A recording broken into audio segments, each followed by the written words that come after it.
Hello, SmurphGang, and we're back. Another episode. We're gonna go ahead and get here on this bike and go home. We got the quad lock on, we got our gloves about to be on, and it's a hot day. So, we're gonna go ahead and talk about, on the way home today from work, something that's been on my mind, and I haven't really had an opportunity to address it because, well, this kind of does affect me. And maybe you, if you're in the same, I guess, mind frame as I am. Or at least may or may not be. Anyway, let's go ahead and get here on the 250. Finally, this place with all due haste. Oh.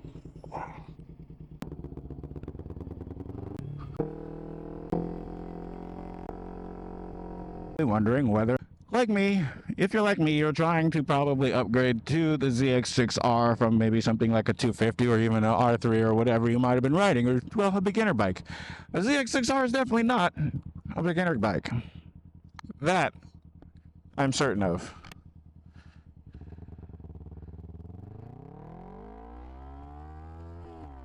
And so, with that being said, you wanted to upgrade to something with 600 cc's. Now, that would be, definitely would recommend something with 120 or less is definitely the smarter choice because, well, we don't want you to kill yourselves for a year in a sport bike.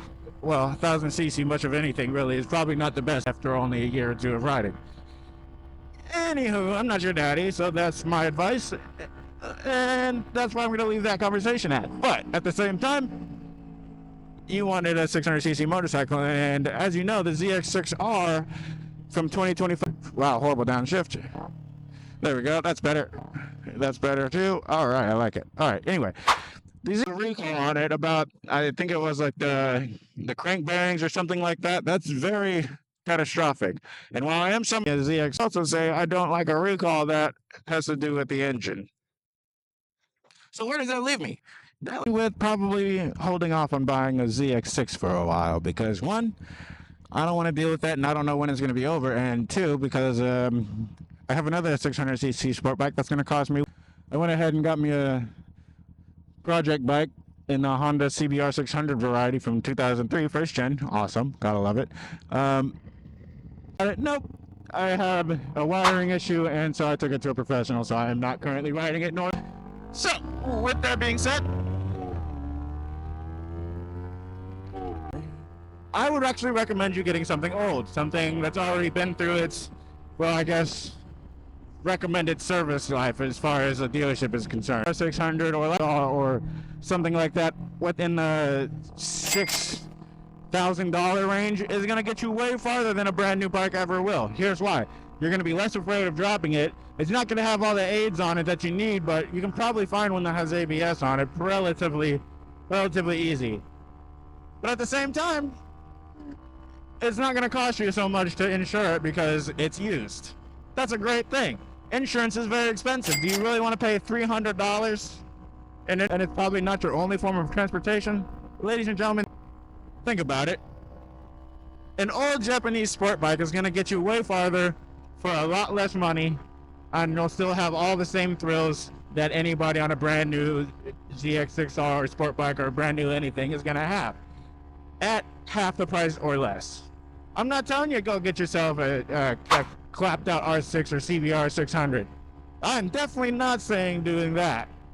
I don't recommend. But what I do recommend is getting something that you'll enjoy, you can endure, because look, the best thing about a bike, you can ride it. Because it's so much different than a car. It gives you the freedom that a car never will. Like, I can just do this all day long.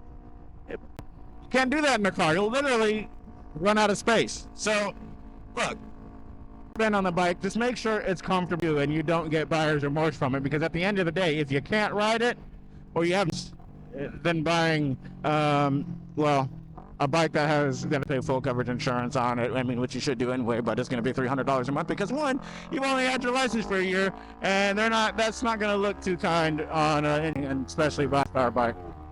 Let me just make this pass real quick. Excuse me, guys. Thank you. Appreciate it. See, couldn't do that. Well, I mean, you can do that in a car, but safely. And at the same time, look at this. Look at this freedom that you get. It's hot out here, but it doesn't feel that bad, and I'm wearing literally a rain jacket because I didn't plan accordingly. Again, I failed. I failed to plan ahead, and so now I'm actually cooking right now. But I'm fine. I'm well hydrated, and I left my cup at work. Dang it. Ah, man, that's annoying. Oh well. Anyway, what I'm trying to say is, you're going to enjoy a bike that you bought up at secondhand and can ride for a second year ride. Ladies and gentlemen, you just need a bike that you can get on and ride immediately. So get you a bike. And if it means that you have to $2,000 to $3,000 600cc motorcycle, do it, because you deserve to ride, and more people should ride. But that's my advice. So from a new bike, because making payments on it, you already need gear, and that's definitely something you should get before you get a bike.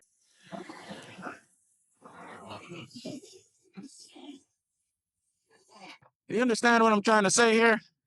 Getting on a bike faster, get something used without breaking your bank, and then go get it registered and take an MSF course. Those are things you need to do before even having a bike. Then, once you've done all that, also you're going to need gear to have an MSF course. So that's definitely on the list of things to do. So I'm Afro Smurf. That's my advice. If you watch this long, I appreciate it. If you're still watching, I also appreciate the fact that you like, comment, and subscribe, and are now part of the SmurphGang. I'm Afro Smurf. Peace.